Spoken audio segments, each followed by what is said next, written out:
Bienvenue à ce nouvel épisode de Papa PhD. Aujourd'hui, j'ai le grand plaisir d'avoir avec moi un ami de longue date, quelqu'un avec qui j'ai fait le doctorat quasiment. Il était de l'autre, dans le labo en avant du mien, ou en tout cas de l'autre côté du couloir, et c'est Nicolas Stifani. Nicolas est d'origine française. Il s'est épanoui dans les études universitaires à Nice, en France, a fait magistère de pharmaco à Nice à l'époque, une école professionnalisante au sein de l'université, et qui l'a envoyé vers l'étranger. Il a fait un stage à l'université McGill et a fini par faire un doctorat à McGill, à Montréal, ici au Canada, en neurosciences. Après, il a fait un postdoc qui n'a pas marché, un deuxième postdoc à Halifax, en Nouvelle-Écosse, après un troisième postdoc ici à Montréal, et c'est des choses qui arrivent, a été mis à la porte après un an, a été mis à la porte un an après, alors qu'il avait un contrat de 2 ans. On va en parler potentiellement pendant l'entrevue, de comment des choses comme ça peuvent se passer. Et là, grosse remise en question, décidé d'aller un an dans la construction. Et tout à coup, il y a quelque chose qui se passe. Quelqu'un reçoit un courriel, un ami à toi, Nicolas, un ami d'un ami reçoit un courriel sur un poste et ça mène directement au poste que tu occupes aujourd'hui. Mais je ne vais pas tout révéler ça. Je vais te laisser en parler un petit peu. Donc, bienvenue sur Papa PhD, Nicolas. Je suis tellement, tellement content de t'avoir ici aujourd'hui. Bonjour David. Content aussi de te parler et de se retrouver après quelques années et comparer un peu l'évolution. Ça fait plaisir de passer sur Papa PhD que j'écoutais et d'y participer, d'y contribuer en apportant un peu mon expérience là-dessus. Comme Oui, tu l'as dit, j'ai fait mes études en France à Nice et en fait, quand je suis arrivé à l'université, j'avais un peu des difficultés à l'école, mais à l'université, j'ai quand même trouvé on va dire, ma voie. Puis là, je me suis vraiment épanoui dans les études. Et à tel point que j'ai décidé de rejoindre une école spécialisée qui s'appelle le magistère de pharmacologie. Puis à mhm. l'époque, c'était dans les années 2000. C'était assez bizarre. Il y avait vraiment deux circuits, l'université et on va dire les autres formations professionnalisantes. Et cette école-là, c'était juste entre les deux. Tu restais au sein de l'université, mais il t'apprenait aussi à tous les métiers de l'industrie de la pharmacie, de la pharmacologie. Et donc, je trouvais que ça, c'était intéressant et que c'était un peu atypique. Et du coup, je me suis inscrit à cette école, puis j'ai été sélectionné, puis j'ai suivi pendant 3 ans des cours en plus Mhm. de l'université. Et, OK. euh, et ça, c'était un truc assez intéressant et assez, j'allais dire, révolutionnaire en France à l'époque. Et une des caractéristiques de cette école, c'est qu'il poussait vraiment les étudiants à avoir du networking, à travailler, à aller travailler, faire des stages à l'étranger, de chercher des stages en recherche ou dans l'industrie dès la licence. Donc, Mhm. c'était assez tôt et c'était assez différent de ce qu'on faisait à l'université. Euh, et en Oui, fait, grâce à ça, oui, vas-y. je dirais visionnaire parce que moi, toutes les conversations que j'ai sur Papa PhD et avec des gens qui sont qui travaillent dans les études supérieures, qui travaillent dans les troisième cycles, c'est la mouvance et la tendance, c'est il faut faire ça pour les étudiants. Et toi, tu l'as fait en 2000. En tout cas, il y a un bout que tu l'as 2002, fait. ouais. 2002. 2002. Ça a commencé en 2002, mais Je trouve ça assez ça, cool et ça, ça devrait être, en tout cas pour moi, je trouve que ça devrait être généralisé. Parlons un petit peu plus, oui. en fait, c'est plus. Bon, à l'époque, j'étais naïf, je sortais, je rentrais à l'université, je ne connaissais pas du tout le monde, j'allais dire, du travail. Et en fait, c'était plus la vision de ce monsieur qui portait cette petite école. L'école, c'est 20 étudiants et 3 années, donc au total 60 étudiants. Et en fait, le directeur de cette OK. école, Jean-Louis Cousin, que je remercie énormément et qui a marqué toute une génération d'étudiants, c'est lui qui a eu cette vision de faire venir des gens de l'industrie et de donner en fait des cours en pharmacologie et de suivre vraiment le processus de la création, de la fabrication, de la vente des médicaments. Et en fait, Mhm. durant ces 3 années, on a vraiment suivi toutes les étapes de la fabrication d'un médicament, de sa vente, etc. Et puis, on était formé là-dessus. Et au final, en fait, on a un ensemble de compétences et on peut choisir parce qu'on a eu des intervenants qui font ce métier-là, qui sont venus nous dire, nous, on travaille dans la pharmacovigilance, par exemple. On, Mhm. on s'occupe de comment les médicaments sont, quand ils sont sur le marché, qu'est-ce qu'il faut vérifier, tout ça. Et donc, la majorité de mes collègues de cette école sont devenus des acteurs de l'industrie OK. à différents niveaux. Et ça m'a donné vraiment une ouverture complète. Puis, je me rappellerai toujours de ce qu'un des étudiants m'avait dit. Il m'avait dit, Nicolas, toi, t'es pas fait pour travailler dans l'industrie. T'es un créatif. Il faut que tu sois dans la recherche et tout ça. Si toi, tu fais pas de recherche, je vois pas qui c'est d'autres qui vont en faire. Et je me suis un peu accroché à cette idée-là et j'ai continué mes études. Et au lieu d'aller dans l'industrie comme, j'allais dire, 90 ou 95% de mes collègues dans cette école, je suis allé dans la recherche. Et j'ai fait un doctorat à McGill, où je t'ai rencontré de l'autre Ouais. côté du corridor. Et oui. Très bien. Et bon, c'est super intéressant. Je me demande si depuis ce type de programme a bourgeonné, s'il y en a plus, ou si c'était vraiment quelque chose de... Je ne sais pas si tu le sais ou pas, si c'était quelque chose de très ponctuel Oui, autour oui. de cette personne-là. J'ai suivi en fait le développement de cette école qui en fait au moment où j'ai gradué de cette école-là, elle a cessé d'exister pour se transformer dans ce qu'on appelle l'école polytechnique universitaire de Nice. OK. Donc en fait, ils ont réuni 4 écoles qui étaient un peu, j'allais dire, avec un profil mixte recherche et professionnalisant. Et en fait, ils les ont fusionnés et donc c'est devenu le pôle pharmacologie OK. ou biologie de cette école polytechnique universitaire. Mhm, mhm. Donc voilà. Et Très on a bien. toujours un réseau d'étudiants, et puis on reste en contact aussi parce que ce réseautage est important. Et puis il y avait une sorte de parrainage. Donc on est toujours en contact avec ces gens-là et avec les nouveaux étudiants qui sont recrutés. Mhm. Après, bon, comme je te l'ai dit, moi j'ai fait le switch de la recherche et j'ai fait mon doctorat à McGill. Et, euh, et, euh, et ça s'est bien passé. Ça a duré un certain nombre d'années. Et en fait, là où ce qui était assez intéressant, c'est que mon profil, dû à ce diplôme-là professionnalisant, m'a permis en fait de tomber sur une annonce en plein milieu de mon PhD, à un moment où j'avais fini un article scientifique. On m'a offert une offre d'emploi pour faire du marketing pour des produits cosmétiques. OK. J'avais été formé pour ça. Et il y avait une nouvelle compagnie qui s'installait. Et donc, j'ai consulté mon directeur de thèse. Je lui ai dit, est-ce que tu me permettrais de partir à l'aventure, mettre en pause mon doctorat et de prendre cet emploi? Mhm. Et il m'a dit, OK, quand tu reviens, je te reprends. Et donc, j'ai OK. signé, puis je suis parti, j'ai fait mes valises, je suis parti à Paris pour travailler pour une société japonaise qui tentait de s'installer sur le marché français des cosmétiques. Mhm. Et moi, j'étais, on va dire, en charge avec le directeur de faire des projets marketing, d'essayer de contacter les clients français potentiels, puis de leur vendre des produits cosmétiques féminins. Donc, quelque chose Mhm. complètement Mhm. différent de Mhm. la neuroscience, mais une expérience en entreprise. Donc, ça, c'est encore un réseau de contacts, une opportunité qui matchait avec ma disponibilité et une décision que j'ai pu prendre grâce à mon directeur de thèse sans avoir peur de lâcher quelque chose. Donc, Mhm. j'allais Mhm. vers l'aventure, mais en même temps, j'étais sûr que si ça fonctionnait pas pour une raison XY, je pouvais revenir et continuer mon doctorat. Mhm. Mhm. Et, Et ben, du coup, et, oui, vas-y. ouais, et il t'a dit oui, c'est super cool. Je trouve ça super intéressant. Et ce que j'aimerais juste retirer de là et partager avec les gens qui nous écoutent, c'est que il faut pas avoir peur d'avoir ces conversations.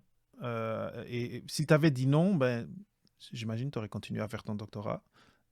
Mais Euh, oui, c'est vrai, mais après, la vérité, c'était que aussi, j'étais pas si mauvais que ça au laboratoire.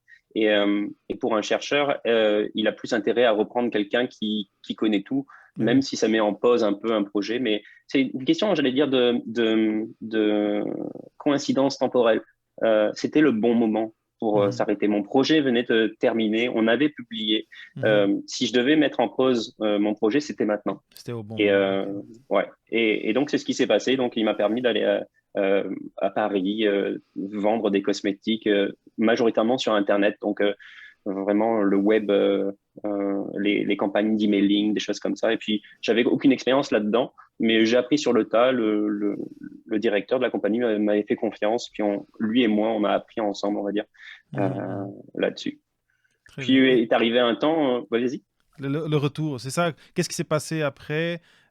Comment, c'est ça? C'est quoi le prochain chapitre? Donc, tu étais à Paris, tu À apprenais tout Paris ça. pendant 1 an et demi, 1 an et demi quand même. Ouais, ouais. Et puis, j'ai appris bah, travailler de 9 heures à 17 heures, que les heures supplémentaires sont payées.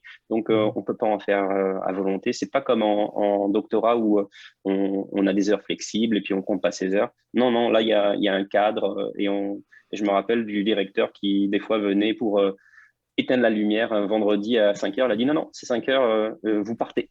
Puis il éteignait les lumières du bureau pour qu'on rentre chez nous. Il dit si vous ne partez pas d'ici 10 minutes, je débranche l'ordinateur et puis vous perdez tout ce que vous êtes en train de faire. Donc oui, un cadre de travail. Puis aussi, j'ai appris à m'habiller en costume, parce qu'on rencontre des partenaires financiers ou des partenaires de business.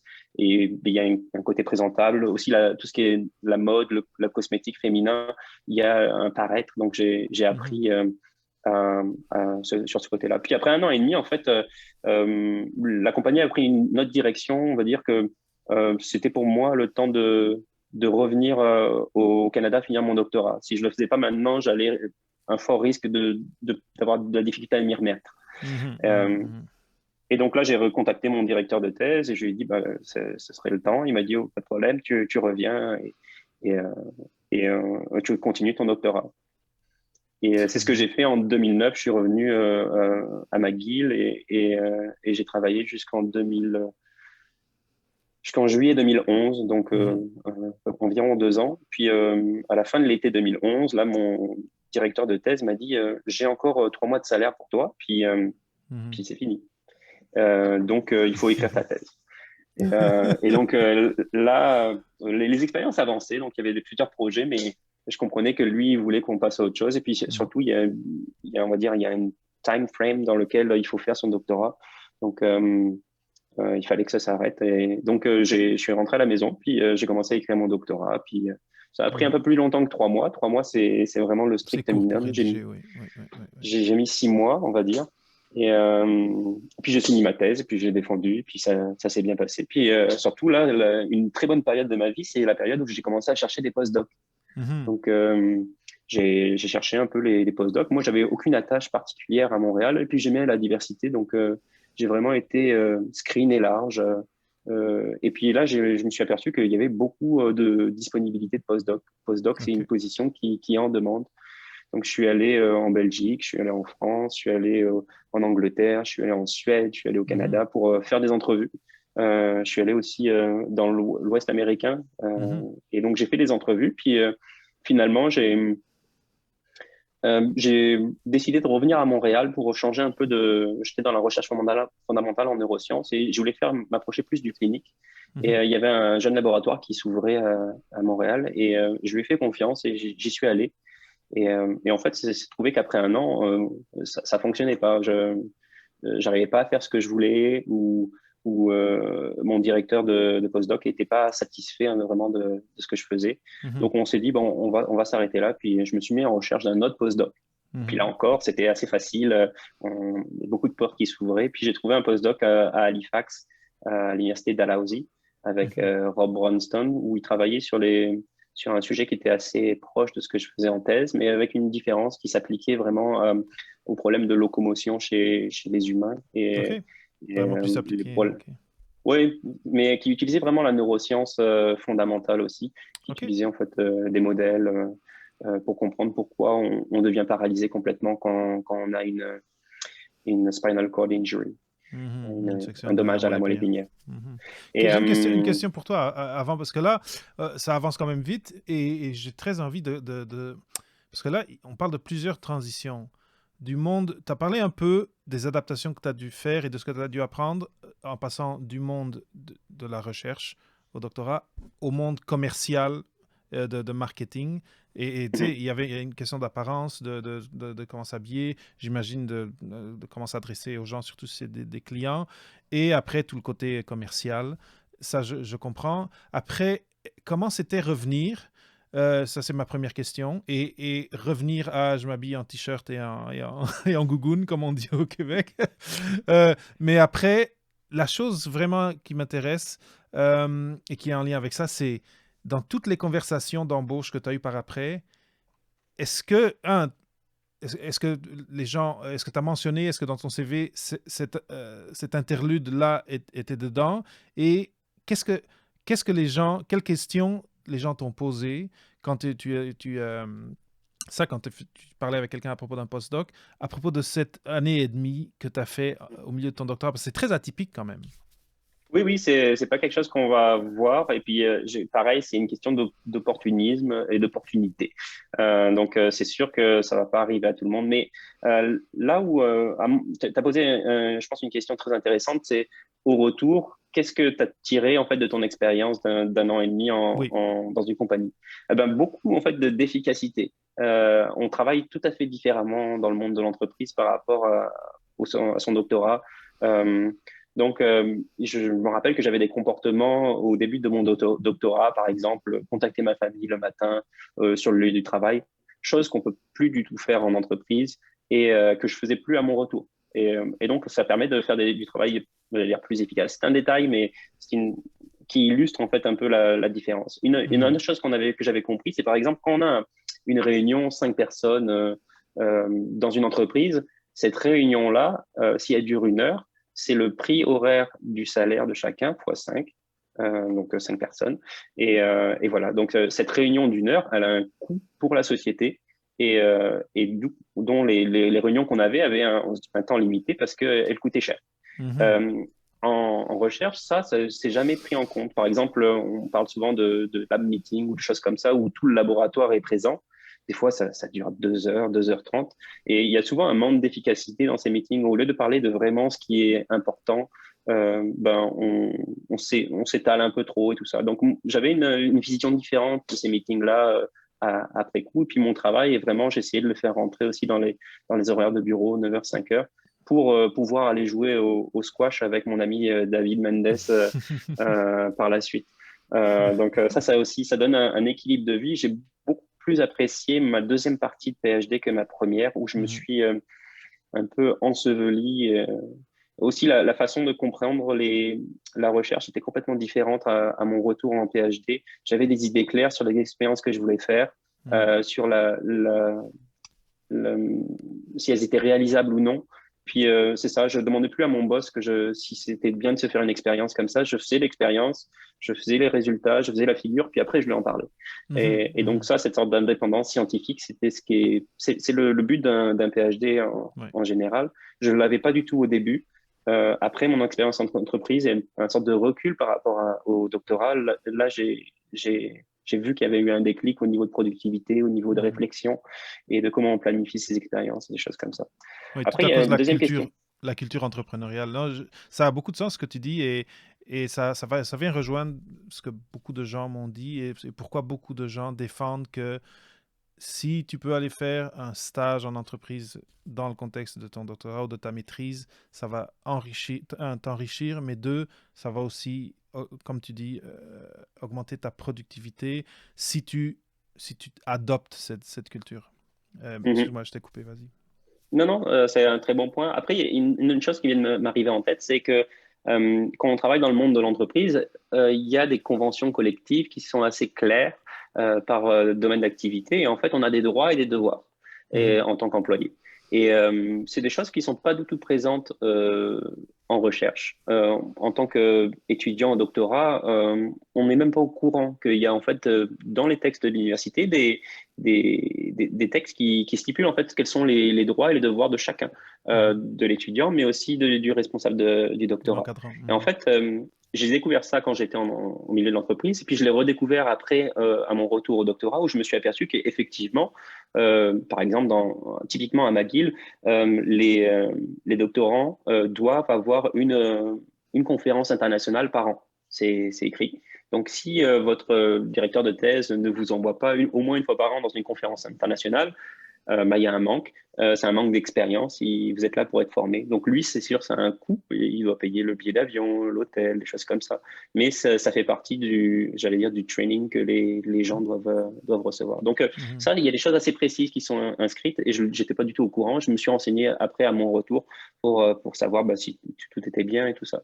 Et c'est mon Mhm. passage en entreprise qui m'a allumé là-dessus, qui m'a un peu Mhm. mis ça Après, il y avait une question que tu avais posée aussi, c'est est-ce que le passage en entreprise a changé un peu ma façon de me présenter? Et puis, est-ce que ça a eu de la valeur lors de mes entretiens de postdoc? Oui. Alors oui, un gain de confiance en soi énorme. Une fois qu'on... J'ai pas dit que mon passage en entreprise s'est toujours très bien déroulé. Il y a eu des moments difficiles Mhm. euh, parce qu'on est nouveau, parce qu'on apprend, parce qu'on a des gens en face de nous qui ont beaucoup plus d'expérience, parce qu'on doit négocier des contrats qui ont des valeurs chiffrées à plus de 6 chiffres. Et il y a des enjeux, donc on en Mhm. prend sur les épaules. On n'est pas tout seul, mais il y a des moments difficiles. Mais cette difficulté-là est formatrice. Il ne faut pas en avoir peur parce qu'elle va être très valorisée par la suite. Donc après, dans mes entretiens de postdoc, négocier son salaire, ça en fait partie. Donc Mhm. d'ailleurs, à mon retour à ma thèse, j'ai négocié mon salaire avec mon directeur de thèse qui me connaissait bien. Donc je lui ai dit, j'aimerais bien revenir, mais j'aimerais bien aussi que mon salaire soit revu à la hausse. Et Mhm. ça a été accepté. Euh, après, j'ai fait ça aussi durant mes postdocs jusqu'à obtenir des accords. Et, des fois, j'ai eu des noms. Des Mhm. fois, j'ai fait. Mais si on ne le demande pas, on ne l'aura jamais. Ça, Donc, c'est clair. il Ouais. faut le demander. Puis, il faut savoir avoir une juste estime de soi. Et le passage en entreprise aussi permet de visualiser un peu qu'est-ce qui se fait ailleurs, combien on peut gagner. Euh, Mhm. et des choses comme ça. Donc oui, ça a donné une sorte de confiance en soi qui a été très utile pour les entretiens et puis pour les interactions. Mhm. La gestion des conflits, la gestion des situations un peu critiques, il y en a toujours dans la vie, mais on apprend par ces situations-là et puis on le met en application par la suite. Donc là, j'en ai rendu au niveau de développement. J'étais en train de faire plusieurs postdocs. Donc j'ai fait un deuxième postdoc à Halifax. Et quand j'ai joint ce postdoc, on m'avait mis au courant qu'il y avait une possibilité que le chercheur s'en aille parce qu'il avait l'option enfin, la volonté de déménager. Donc Mhm. quand j'ai signé, je savais qu'il y avait potentiellement un départ du laboratoire, mais je ne OK. savais pas où. Et à un moment donné, je pense que c'était 2 ans après le début de mon postdoc, où il m'a annoncé qu'il partait à Londres, en Angleterre. Et donc, Mhm. il m'a offert de le suivre. Puis la grosse décision, en fait, Ben oui. c'est soit je le suis, soit je perds mon postdoc. Ouais. Là encore, une question de l'évaluation s'est faite en fonction de l'évolution du projet que j'avais en main.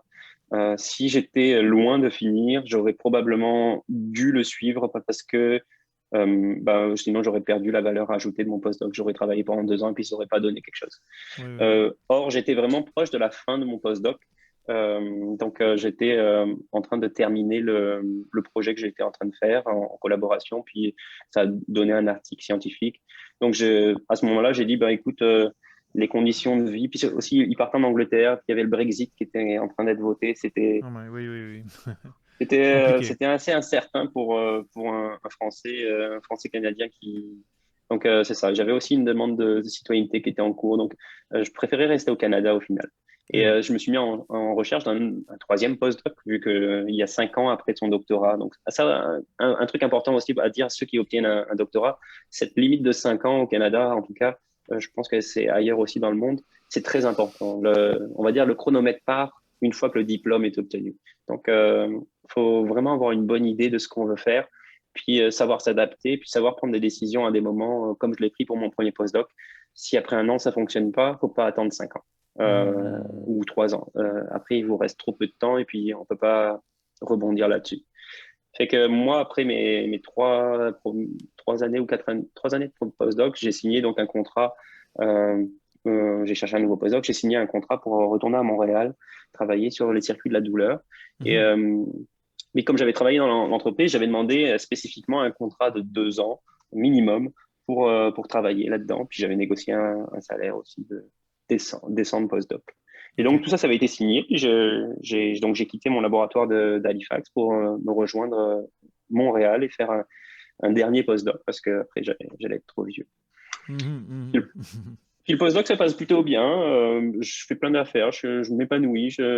Ma curiosité scientifique et puis ma créativité avance bien jusqu'au 1 an après le début, enfin 2 semaines, ouais, 50 semaines jour pour jour après le début, où Mhm. mon superviseur m'annonce que dans 2 semaines, bah, ça s'arrête là.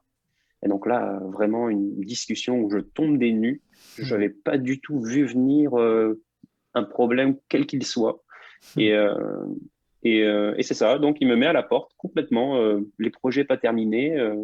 Et puis il m'a quand même proposé de continuer mes projets sans être payé. C'est sûr que j'ai refusé. Et, euh, et puis là, Ouais. je me rappelle dans la discussion de lui avoir dit, écoute, ben, on a quand même signé un contrat de 2 ans et ça a de la valeur. Il m'a dit, non, ça n'a pas de valeur si je te mets à la porte, je te mets à la porte. Puis je suis allé voir quand même un avocat pour voir, vérifier. Et on m'a confirmé, oui, effectivement, un chercheur est maître dans son labo. Donc ni l'institut, ni, j'allais dire, un avocat n'aurait pu me défendre là-dessus. Et je me Hmm. suis trouvé sans revenu 2 semaines après, avec mes Mon Dieu. projets et mes belles idées scientifiques à l'eau. Et la raison, en fait, c'est le plus aberrant dans cette situation, c'est la raison qui m'a été donnée pour ça. Et c'était une sorte d'incompatibilité de caractère que j'avais jamais senti, ou même pressenti entre lui et Hmm. moi. Et donc, on va dire, que c'était plus humain qu'autre chose. Et Hmm. c'est ça. Et un monsieur qui prend une décision pour vous, qui remet j'allais dire, en cause toute votre carrière. Parce que moi, j'avais pensé Oui, finir ce postdoc, appliqué à des positions de chercheurs, de de nouveaux chercheur, ben oui. chercheurs, pour ouvrir mon Mhm. laboratoire. Et puis finalement, la vie a décidé autrement, un peu à cause de ce monsieur-là. Et tant mieux, tant pis, il faut prendre les choses comme elles sont. Oui. Puis en fait, a suivi à ça une rupture aussi personnelle dans ma vie personnelle et puis une dépression qui est arrivée par la suite. Hmm. Donc plusieurs fois dans tes podcasts, David, tu parles très bien des enjeux de santé mentale. Et Oui. c'est un enjeu auquel je suis très sensible parce que durant ma thèse, notamment à mon retour du travail en entreprise en 2019, Mhm. j'ai bénéficié des services de McGill en santé mentale. J'ai Hmm. obtenu un énorme soutien. D'ailleurs, ma psychologue qui faisait on va dire une thérapie comportementale avec moi a été remerciée dans ma thèse parce que je pense pas avoir pu finir mon doctorat s'il n'y avait pas eu du soutien Hmm. du côté psychologique de l'université. Mhm. J'ai fait partie aussi d'un groupe de soutien aux étudiants en thèse. Donc, OK. en fait, des étudiants en thèse qui sont dans différents domaines complètement différents, qui se regroupent, puis qui parlent un peu de leurs difficultés. Puis on s'aperçoit que qu'on soit en linguistique, en géographie, en neurosciences, les problèmes sont un peu souvent les mêmes. Et Mhm. les solutions, en fait, peuvent se trouver. Donc, j'ai fait Mhm. partie de ce groupe de soutien qui se réunissait une fois par semaine. J'ai une question pour toi. Vas-y.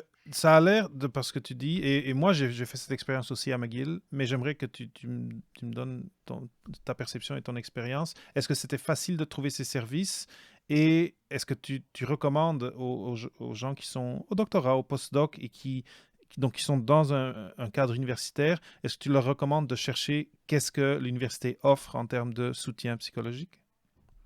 Alors, moi, ce qui m'a vraiment fait franchir la porte de la psychologie, c'est que je me suis dit, dans ma tête, c'est une maladie mentale, c'est une maladie comme une autre. C'est quelque chose que Jean-Louis Cousin, le directeur de pharmacologie, nous répétait, parce qu'on Mhm. parlait des traitements de maladies mentales. Et si tu as un rhume ou une bronchite ou une pneumonie, Mhm. si tu tousses beaucoup, tu vas voir un médecin, et puis le médecin il va te dire, bon, c'est une bronchite, je vais vous donner un traitement. Oui. Il peut vous dire aussi, c'est rien du tout, ça va passer, vous avez juste le nez qui coule, c'est un rhume. Mais vous allez faire appel à un professionnel qui va diagnostiquer le problème. En santé mentale, on fait pas pareil. On reste avec nos problèmes, on pense que c'est normal, mais rien ne vous empêche d'aller traverser, d'avoir un rendez-vous et diagnostiquer le problème s'il y a un problème. Ça se peut très bien que la personne vous dise, écoutez, vous avez des remises en question, mais moi je pense que tout va bien. Ça se peut aussi qu'ils vous disent, Mhm. ah, non, non, je pense que vous avez les symptômes de telle ou telle pathologie et vous allez trouver le soutien. Mais ce côté diagnostic, ce sont des gens qui sont capables de faire ça. Et Mhm. rien ne vous empêche de prendre le temps d'aller faire une rencontre avec un psychologue ou un psychiatre pour voir s'il y a un problème. S'il y a un problème, ils vont vous le dire, puis ils vont vous donner des solutions. Ce que j'ai Mhm. fait, lors de mon premier rendez-vous, il était clair qu'il y avait un problème. Il y avait, j'allais dire, une sorte d'isolement, une mauvaise compréhension aussi du monde qui m'entourait Mhm. au niveau du tissu social. Donc, je suis allé faire ce diagnostic. Puis voilà. Puis après, j'ai été guidé vers le chemin on va dire, de la guérison, Mhm. parce que c'est une maladie qui passe, que ce soit la dépression ou les problèmes de santé mentale, ce sont des choses qui passent. Je me rappelle très très bien du jour où c'est passé. J'ai marché avec un sentiment de liberté dans la rue. Mhm. J'étais à nouveau dans mes chaussures. Des chaussures que j'avais oubliées depuis plusieurs années. Et je me suis retrouvé à ma place. Et effectivement, ça a été relié avec mon augmentation de productivité Mhm. durant ma thèse. Donc, Mhm. santé mentale, le message que si je voudrais faire passer, c'est si vous avez un doute, quel qu'il soit, de bien-être en santé mentale, allez voir, prenez un rendez-vous, faites-vous diagnostiquer. S'il y a un diagnostic, ils vont vous le dire. Sinon, ils vont vous renvoyer chez vous et puis tout va bien. Vous pouvez continuer à vivre comme vous le faites. Oui. Donc, on peut pas se tromper. Oui, et l'université, c'est ça, c'est que si l'université offre ses services, c'est le moment de profiter parce que le plus vous avancez dans votre thèse, le plus vous approchez de la rédaction, le plus c'est tendu. Finir vos expériences ou votre travail de terrain et après rédiger, c'est souvent là où les gens finissent par arrêter. Mm. Et souvent, les arrêts sont liés à des inconforts ou des, c'est ça, des débalancements en santé mentale. Après, il y a j'aimerais mettre quand même en corollaire, et je connais du monde, j'ai interviewé du monde qui chroniquement doivent prendre des médicaments pour leurs problèmes disons, dans les cas où je pense de dépression chronique, Mhm. clinique. Donc, ça peut ne pas passer, mais ça peut être traité et vous pouvez, que ce soit avec des interventions comportementales comme tu as mentionné ou avec des médications dépendamment, vous pouvez finir votre doctorat, vous pouvez être des chercheurs épanouis et donc, mais c'est vrai que ce qui est important, c'est cette première fois où vous dites, bon, là, il y a quelque chose que je ne suis pas capable toute seule ou toute seule de résoudre, je vais cogner à la porte et on va voir si quelqu'un peut m'aider. Et les gens, ces gens-là sont entraînés pour ça et ils peuvent vous aider. Mais c'est très, très important. Je suis tellement content que tu t'aies mentionné ça parce qu'il faut un peu le normaliser, il faut un peu casser ce tabou, parce que c'est un tabou dans nos sociétés en général. Mhm. Et donc, je suis très reconnaissant que tu l'aies Ouais. mentionné. Ouais, avec donc les formations que j'ai eues, on arrive à voir que les maladies mentales sont des maladies un peu comme les autres, comme les maladies physiques. On va Mhm. voir je vais dire, un gastro-entérologue, on va voir un obstétricien pour des problèmes spécifiques. La maladie mentale, c'est pareil, ça se soigne. Ça peut être aussi des traitements, comme tu l'as dit, longue durée, mais on arrive très bien à vivre avec. On serait surpris de demander, par exemple, dans un groupe de gens, lever la main, ceux qui prennent des médicaments psychotropes, ou on serait surpris de savoir Les le nombre de anxiolytiques, personnes oui, qui oui. sont. C'est ça, c'est pas, on n'est pas tout seul, vous n'êtes pas isolé, et puis il n'y a aucune honte à prendre un traitement quand on tousse, il n'y a aucune honte à prendre un traitement quand on est déprimé. Donc, Mhm, ce serait, je pense que on va arriver à un monde, à un moment donné, où ça sera l'inverse.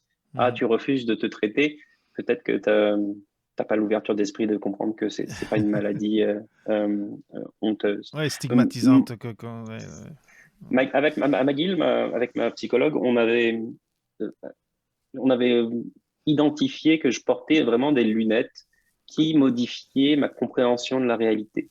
Et Mhm, avec la thérapie comportementale, on a réussi en fait à me montrer la réalité des choses. On a mhm, surtout me montré que quand est-ce que je portais ces lunettes et quand est-ce que je les portais pas. mhm, Donc ça, c'était un rapport que j'avais avec la société. Et ça m'a permis de faire du travail a posteriori. Par exemple, je vis une situation dérangeante, j'analyse la situation, je comprends mes erreurs d'interprétation, puis je les corrige. Puis au mhm, fur et à mesure, en fait, on est arrivé à un moment où j'arrivais à anticiper les problèmes que je pourrais avoir et à les enlever avant qu'ils apparaissent. Donc mhm, ça m'a vraiment libéré au niveau social, au niveau interaction avec les gens, puis au niveau travail, puis au niveau personnel. Ça a tellement bien marché, cette thérapie-là, que McGill m'avait fait une entrevue qui était passée sur YouTube à un moment donné pour justement euh, essayer de dire aux autres étudiants, il y a des solutions, il y a des services. mhm, Puis j'avais à peu près eu le même discours, c'est-à-dire faites-vous diagnostiquer si vous avez un doute. Je me mhm, rappellerai toujours d'un ami qui est venu me voir un jour sur mon lieu de travail. Il travaillait peut-être 5 6 étages plus haut dans le bâtiment. mhm, Puis bon, j'ai pris 10 minutes de mon travail pour aller discuter avec lui. Puis je vois qu'il file pas bien. Puis on marchait dans la rue, puis tu sais, je lui dis, tu sais, si tu te sens pas bien, si tu dors mal la nuit, si tu es fatigué quand tu te réveilles, tu peux aller voir le service. Et puis en fait, on marchait au travers du campus à McGill, et puis on s'est arrêté justement devant. Là, je fais, bah, tiens, ça c'est la porte. Si tu veux y aller, je peux t'y accompagner. Ils font des drop-in sans mhm. rendez-vous. Ouais. Puis il est allé, et effectivement, il avait on va dire un terrain qui l'amenait vers la déprime, Mhm, et mhm, il s'est fait traiter, puis et bien sûr, il a gradué, il a fait des post-docs, et je suis mhm. toujours en contact avec lui, mais c'est ça, moi, mon expérience de la santé mentale, c'était aussi de guider certaines autres personnes. Et ça fait partie aussi, par exemple, pourquoi j'ai fait partie du groupe de soutien aux étudiants en PhD. C'est parce que, d'une part, j'en avais besoin personnellement. Mais je suis resté dans ce groupe, même après avoir gradué de mon doctorat, pour leur dire, écoutez, par exemple, l'écriture, c'est jamais un moment très facile. On est un peu face à soi-même, à son ordinateur. Ouais. On avait fait un groupe d'écriture en disant, OK, on va se retrouver à la bibliothèque, Génial. on va écrire pendant 1h30. Et puis, si toi, tu vas sur Facebook pendant que, au lieu d'écrire, je vais te tirer les oreilles. Puis, si moi, je le fais, tu vas me tirer les oreilles. Ça a très bien marché. Par exemple, moi, j'avais un peu le syndrome de la page blanche. Je commence par où? Puis, ça m'a mis le pied à l'étrier. Et puis, une fois que les premières pages sont écrites et qu'on a un peu une idée de ce qu'on veut faire, de son projet d'écriture de thèse, les choses se déroulent. Ouais. Et Je trouve ça génial que tu mentionnes ça. En fait, c'est drôle parce que pour les gens qui écoutent, on n'a rien. On s'est dit, on va se parler aujourd'hui, vendredi, mais on n'a pas parlé de qu'est-ce qu'on allait parler. Et là, tu es en train de tout cocher les cases que j'aimerais, que j'aimerais et les messages que je trouve super, super importants. Là, ce message de trouver des groupes, travailler en communauté et des groupes de rédaction, là, les gens peuvent être dans d'autres domaines, comme tu disais. Tu peux être en sociologie, l'autre en biologie cellulaire, mais la rédaction, il y a une communauté, il y a quelque chose de commun à toutes les expériences de rédaction. Et en anglais, il y a un terme qu'ils utilisent que j'adore, que c'est accountability. Ce que tu disais là de hey, t'es sur Facebook, c'est pas correct, là, je te check, comme on dit ici.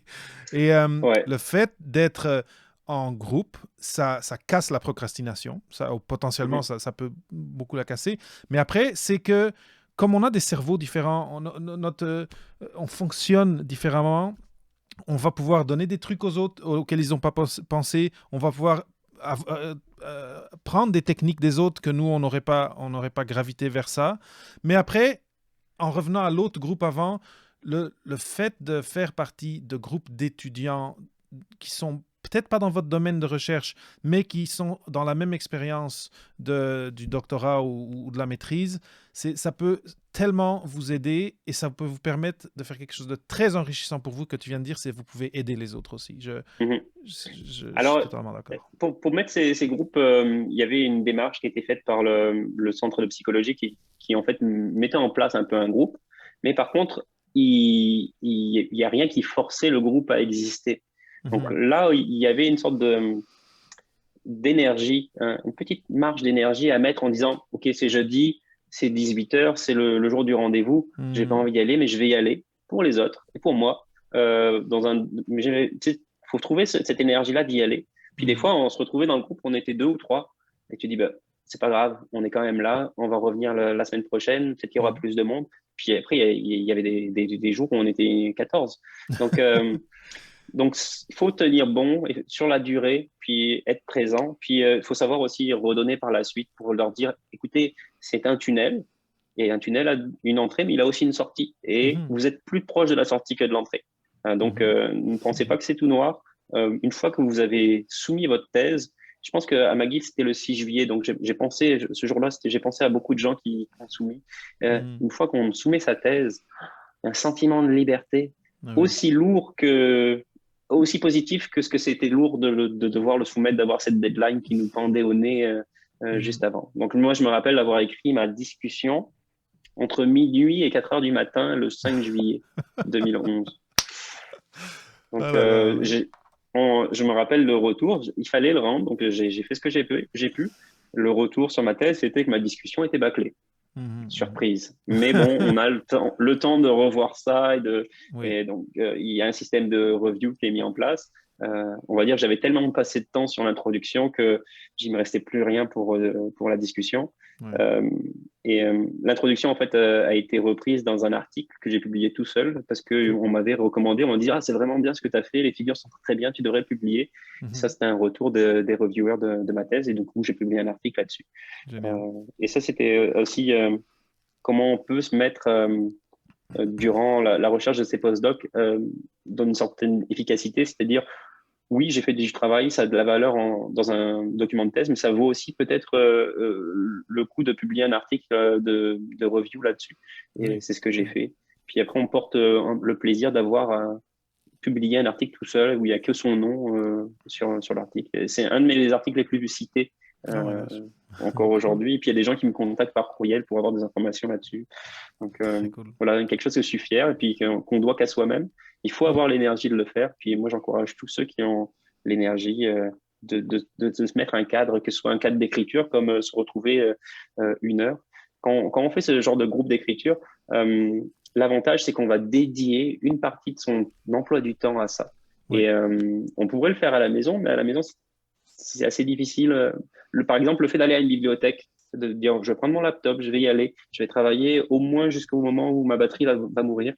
Et Mhm. ça peut être une façon de faire. C'est aussi, on va se réunir à 3 ou 4 des gens qui sont dans la même phase d'écriture ou qui sont un peu plus avancés. Puis on va se dire, on va écrire pendant 1 heure, 1 heure 30, 2 heures Mhm. pour avoir des objectifs réalisables.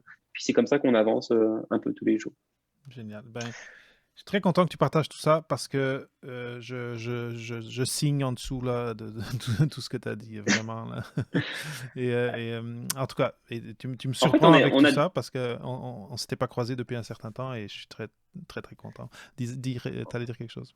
oui, on a décrissé sur les problèmes de santé mentale parce qu'en fait, je disais que j'avais été mis à la porte de mon Oui, postdoctorat. oui, Et oui, donc, en oui. fait, donc là, le problème de santé mentale, j'ai beaucoup plus d'expérience. Donc, tout de suite, je les identifie et je vais les faire Mhm. traiter. Ben là, j'étais plus à l'université, donc je les fais traiter par des professionnels de santé.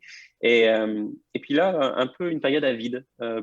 Plus d'emploi, plus de Mhm. projets de travail, une remise en question, puis après on va dire une recul sur la situation, puis on va dire une réinterprétation de la situation qui peut-être m'arrangeait, qui me mettait pas forcément, qui me blâmait moins Mhm. euh, et qui m'a permis d'avancer en tout cas. Euh, Cette période-là où j'avais plus de revenus, ça a duré. Ça a duré presque 1 an et demi. Une partie, je l'ai faite sans rien faire, donc aucune activité. Et ça a été très dur. Quand tous les gens de notre entourage ont une activité professionnelle et puis que nous, on n'en a pas, puis qu'on n'a Mhm. aucun revenu, c'est assez difficile à vivre. Oui. Puis un jour, une connaissance m'a dit qu'elle avait besoin d'un soutien pour un chantier. J'ai toujours été très manuel, j'ai toujours aimé la construction, faire des choses de mes mains. Du coup, bah, Mhm. je vais te faire, je vais t'aider. C'était en fait pour la rénovation de sa propre maison qu'il venait OK. d'acheter. Donc je l'ai aidé, puis il a dit, écoute, tu travailles vraiment bien, j'apprécie travailler avec toi, est-ce que tu voudrais m'aider pour d'autres projets? Je dis, Hmm. bah, oui. Puis là, j'ai travaillé pendant 1 an presque en construction.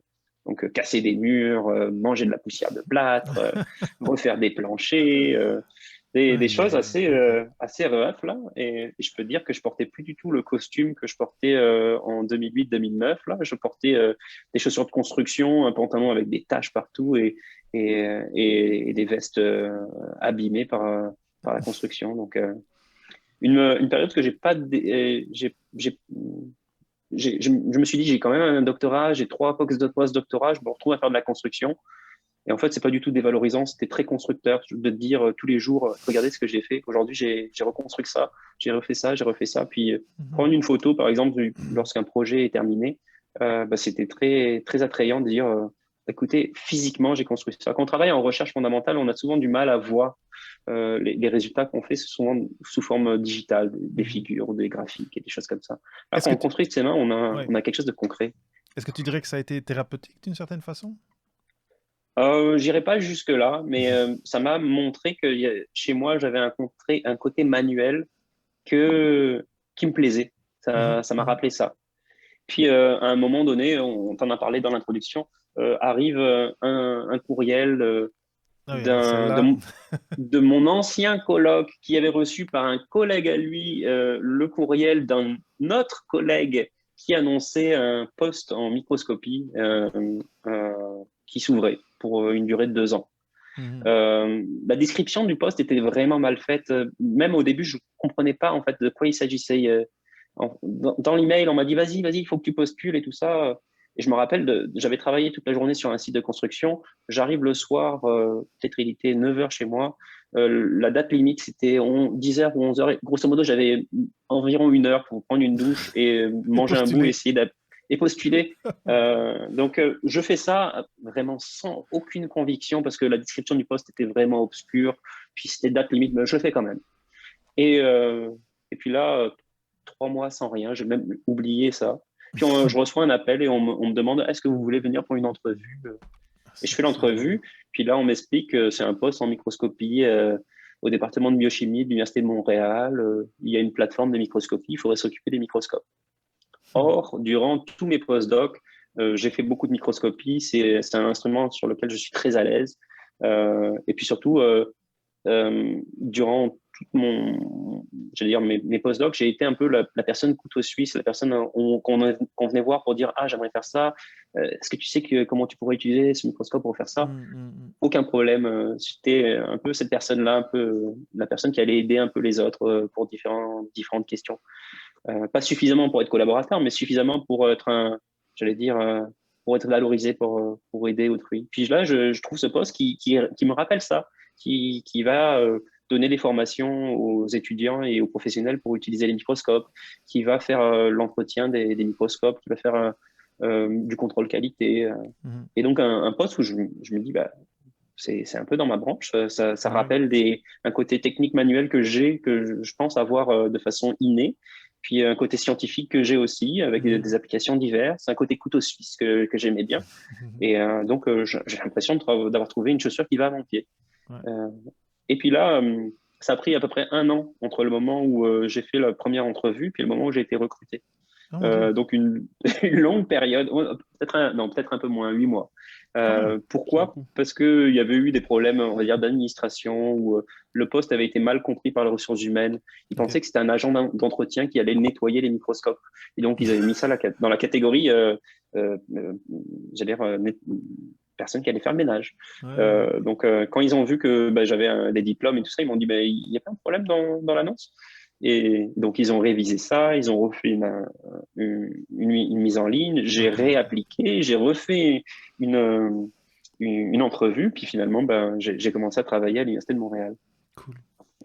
Et, Et euh, et, ouais, et puis vas-y, là, vas-y. je suis un peu, je suis dans le milieu universitaire, mais je suis un employé, donc un peu un travail dans l'interface. Et je m'épanouis vraiment dans cet emploi. J'apprécie vraiment être la personne qui va aider, la personne qui va être des ressources, faire avancer des projets très divers. Donc, je me retrouve à faire plein d'imager au microscope, plein de choses, d'utiliser des microscopes vraiment très variés, de compagnies différentes. Et ça pendant un peu plus de 2 ans, en fait. La position était ouverte pour 2 ans, puis durant ces 2 ans, je suis allé voir on va dire ma personne qui était responsable et je lui demandais mais qu'est-ce qu'on va faire dans 2 ans, comment ça va se passer. Et puis à chaque fois, c'était on ne sait pas trop, il faut trouver les financements pour maintenir ton salaire et tout ça. Puis à force de travail et beaucoup d'énergie, en fait, ce qui s'est passé, c'est que il y a eu, j'ai été en contact avec le vice-doyen de la faculté de médecine, Christian Baron, qui, je pense, a compris un peu la valeur ajoutée d'avoir un poste en microscopie sur le campus de l'Université de Montréal et qui a en fait défendu un peu cette idée. Puis cette idée a été défendue aussi par la personne qui a suivi au poste de vice-doyen, et Madame Ekat Kritikou, et qui a en fait essayé de pérenniser ce poste. Donc elle a proposé de me garder. Et donc il y a un poste qui a été créé. Et donc maintenant je m'occupe des microscopes pour la faculté de médecine, ce qui regroupe 5 départements sur le campus de l'Université de Montréal. Génial. Et donc, juste comme ça, tu es en contact avec des scientifiques assez régulièrement, j'imagine, parce que tu me dis que tu fais toi-même de l'imagerie, tu utilises les microscopes, tu aides les gens dans les projets. Là, étant donné que tu es dans la faculté de médecine, j'imagine que c'est des projets de recherche clinique, mais tu es quand même proche de la recherche. Alors, c'est pas forcément clinique, au contraire, je suis plus proche du fondamental sur le OK. campus. Il y a un cœur recherche fondamentale, donc on, on est beaucoup plus proche de la recherche fondamentale à la OK. faculté de médecine sur le campus. Je travaille avec les chercheurs, je les assiste dans leur demande de financement, je les assiste aussi dans le choix des équipements parce que les microscopes sont devenus de plus en plus compliqués. Donc, je fais l'interface avec les compagnies qui vont vendre différents produits, puis moi, je vais commenter sur est-ce que ce produit va vraiment répondre à vos besoins spécifiques en recherche. Je gère les microscopes. On essaie de faire des plateformes technologiques qui sont partagées par plusieurs départements et par plusieurs utilisateurs. Donc, je gère ces microscopes-là. Je donne des formations aussi pour que les étudiants ou les professionnels de recherche puissent utiliser les microscopes. Je fais du contrôle qualité, des réparations. Vraiment, je fais un peu tout, beaucoup plus que ce que je peux faire. En fait, il y a vraiment beaucoup de microscopes disponibles Mhm. sur le campus. Et j'ai une tâche de travail beaucoup plus élevée que ce que je peux produire, mais c'est un début. Et puis c'est ça, j'essaie de faire de mon mieux pour répondre à la demande. Mhm. Euh, Mhm. mais j'ai un rapport très proche avec les étudiants et tu sais, OK. ce sorte de mentorat, d'essayer de guider les étudiants dans leur choix.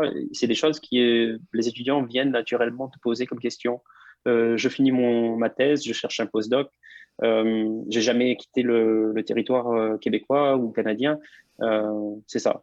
Euh, Moi, des fois, j'en discute de façon informelle en leur disant, Mhm. écoutez, il y a postdoc, c'est une très bonne position, c'est assez facile, profitez-en pour voyager, pour aller découvrir d'autres expériences, d'autres avenues au niveau recherche. Et puis surtout, n'hésitez pas à appliquer à des endroits qui ont pignon sur rue, qui ont un nom, parce que ce nom-là, vous allez le porter avec vous dans votre curriculum vitae.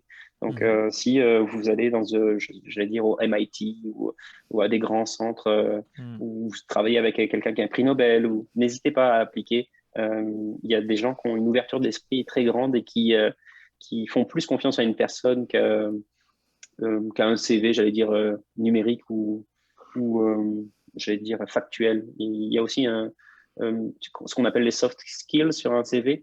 Et Mhm. ces choses-là sont tout à fait valorisées par les gens qui ont la compréhension de leurs valeurs. Donc, Mhm. n'hésitez pas à appliquer pour des postdocs puis après, essayer de vous professionnaliser.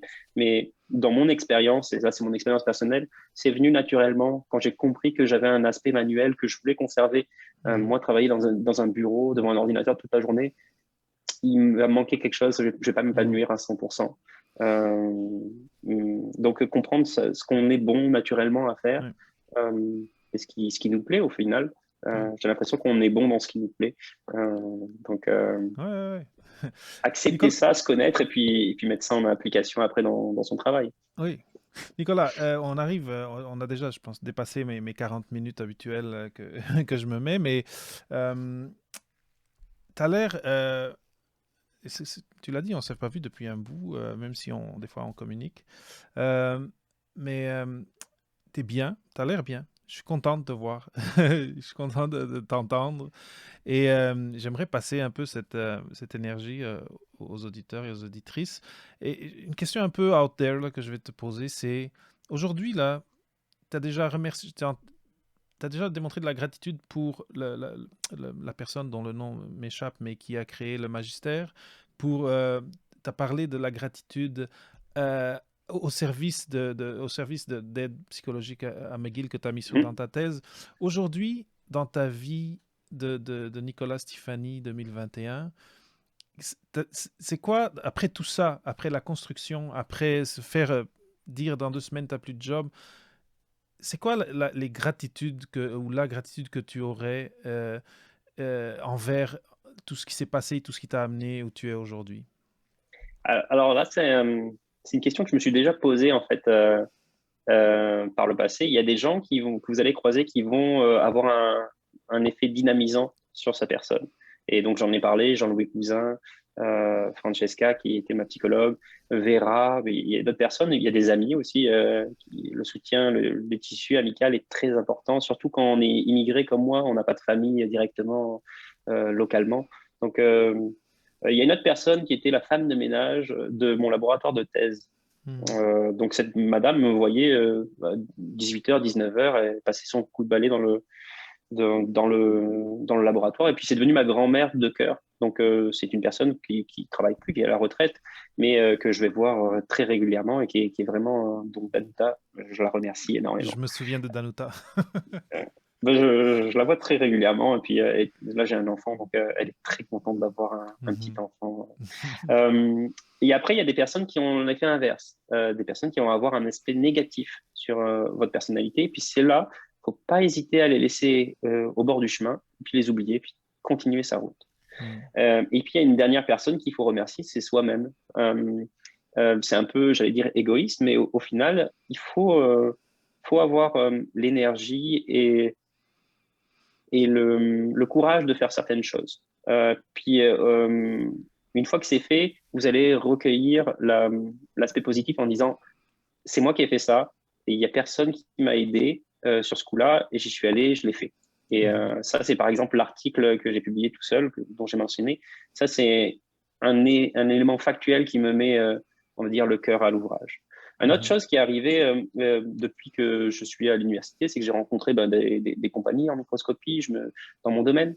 Puis j'ai eu en fait une offre de recrutement j'allais dire, 4 compagnies en moins de 2 ans. Wow. Donc ça a été, j'ai malheureusement dû les refuser. Il y en avait une que j'avais signée, mais au final, le contrat était vraiment pas intéressant Mhm. si on prenait les choses, j'allais dire, objectivement. Et donc, quand on a aussi des offres d'emploi qui commencent à couler, on se dit, peut-être j'ai trouvé ma voie, peut-être que je suis arrivé dans un moment où les gens voient que je m'épanouis dans ce que je fais, je Mhm. prends plaisir, puis je suis efficace. Et donc, de recevoir des offres d'emploi, des fois qui sont non sollicitées, d'avoir des gens qui disent, on vous veut vraiment, ça montre que on a trouvé sa voie, puis ça vient nous rassurer sur tous les doutes qu'on a eus par le passé. Mhm. Donc les périodes de doute vont exister, faut pas les négliger, mais il faut se dire qu'à un moment donné, ça va passer et on va trouver sa voie. Puis l'acceptance de soi-même, c'est accepter son caractère inné. Moi, j'ai toujours pensé que j'allais être chercheur, Mhm. faire de la recherche, mettre ma créativité au profit de la recherche scientifique. Et je constate qu'aujourd'hui, je suis bien meilleur ailleurs. Et puis surtout, je prends plaisir beaucoup plus. Mhm. Euh, Mhm. Écrire des demandes de financement, je le fais, mais on va dire, c'est pas ce que j'aime faire tous les jours. Avoir mon labo, j'apprécierais, mais peut-être que j'apprécie plus ce que je fais maintenant. Pour être cette personne qui va donner du soutien à beaucoup de laboratoires de recherche, qui va faire une sorte de diversité de projets, qui va être au contact des gens, qui va être aussi un côté manuel, tout ça. Ça fit vraiment ma personnalité et puis tout prend un sens à un moment donné. Et c'est Mhm. peut-être sur ça que je devrais finir l'entrevue. C'est une fois que vous avez compris votre personnalité, puis sur ce que vous êtes bon, l'accepter, puis les choses vont s'imposer d'elles-mêmes, et puis on va se retrouver au bon endroit au moment où il le faut, Mhm. puis voilà. Un très beau mot de la fin. Encore une fois, tu as répondu à une question que j'allais te poser, donc je n'ai même plus besoin de la poser. Nicolas, vraiment très, très, très content d'avoir pu avoir ton temps aujourd'hui. Tu as partagé tellement de choses importantes. Si je vais distiller, disons, une grande leçon que j'aimerais les gens qui nous écoutent gardent, c'est, et tu me diras si tu trouves que tu es d'accord, mais tu l'as déjà un peu mentionné, à partir de ton expérience, ce qui est très très important, c'est la connaissance de soi et le Mhm. respect de soi et se donner la valeur, se donner de la valeur et accepter. Parce que des fois, on peut, dépendamment, tu sais, on a une culture un peu judéo-chrétienne et c'est difficile de se dire non, je vaux ça, moi j'ai fait ça. Et je trouve que c'est très important. Mais après, il y a le côté aussi connaître ses fragilités ou ses biais. Tu sais, tu parlais des lunettes, tu sais, tu voyais la société avec des lunettes, mais tout le reste de ta vie avant d'avoir eu cette conversation avec ta psychologue, tu ne le savais pas que tu le faisais. Et de des Mhm. fois réaliser, de dire, bon, là, il faut que je comprenne pourquoi il y a quelque chose qui ne marche pas. Je suis pas capable de le comprendre tout seul. Je vais trouver une personne qui va m'aider à le faire et de se laisser la chance d'aller découvrir ça et de se connaître encore mieux. Parce qu'après, Mhm. la prochaine fois que tu as une chute ou que tu trébuches, mais tu te relèves beaucoup plus vite parce que tu as déjà fait un bout du chemin avant. Exactement. Je suis, en tout cas, C'est un très bon point. Puis peut-être le message un message que j'aimerais partager, c'est que s'il y a des portes, c'est fait pour être cogné, pour être tapé, pour aller discuter avec la personne. Donc prendre contact, ne pas hésiter à prendre contact avec des gens euh, pour du soutien. Je vais prendre un exemple. Des fois, je suis en contact avec quelqu'un qui est paralysé, qui m'a mhm, contacté parce que j'ai publié un article là-dessus et qui m'a demandé des conseils. Ce monsieur-là, il a tapé une porte, il a juste trouvé mon email, il a dit ah, mhm, bah, je vais lui écrire, peut-être qu'il va me répondre, peut-être pas. Et je mhm, lui réponds, ça fait plusieurs années qu'on discute. On parle de sujets scientifiques, on parle de sa condition, on parle de plein de choses, mais ce fait-là d'aller taper à la porte, d'aller contacter des personnes, faut pas hésiter à le faire.